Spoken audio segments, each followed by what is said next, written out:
let's quickly talk about validating your data, what we're actually trying to achieve. So what we're trying to do is get our test data or our try data that we've gathered from either a Kestrel or information that we've got off the box, and line that up with our true data that we have got from our particular rifle and load. And what we're trying to do is sync those two curves up. So what the ballistic solver tells me, that's what I'm dialing on my scope and getting center of impact. That's the end goal. That's what we're trying to achieve when we're validating.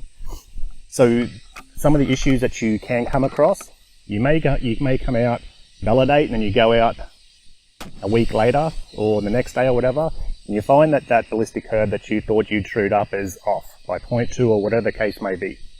There's a few reasons for that.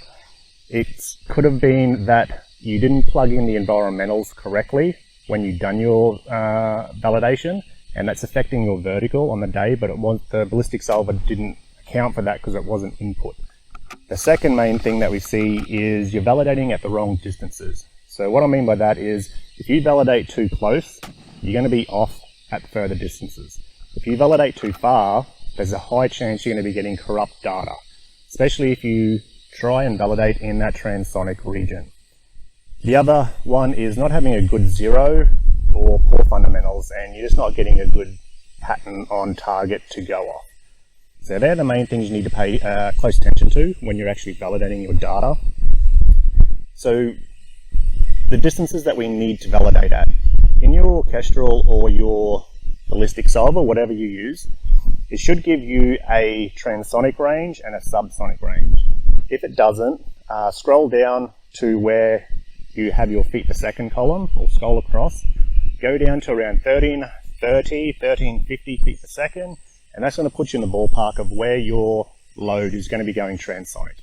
What you want to do then is come back your 10-15%. So with this one here, it goes trans around 1,000 meters. So what I'm going to do is come back 10% or 15%. So I'm going to be validating this for my target one at around 900, 850. I'm going to shoot a group, and then my second target I engage is going to be 20% of that last target closer. So I'm going to be going around that 600 meter mark roughly. So I'm going to be shooting a group at 850, 900, and I'm going to be dropping 20% off that, engaging another target. And then what I'm going to be doing is calibrating my muzzle velocity for those two target engagements. From there, if you're only shooting those ranges, then you can stop there. However, if you're going to be engaging targets beyond transonic, it's best practice to sit there and then find out where you go subsonic. And then what you want to do is engage a target that is around 10-15% past your subsonic range, and calculating my DSF. And what that's going to do is basically link up the dots from where I've done my muzzle calibration. It's going to link up from that range, so from my 850, 900, it's going to create a curve from that range to where I calculated my DSF. So between 900 and 1500, it's going to then build a curve for there. So now you're covered from your zero range to 900, and then from 900 to your subsonic range. Within that, you can then start going into building your custom curves with your particular load data as such, and even narrowing that difference or that error even more.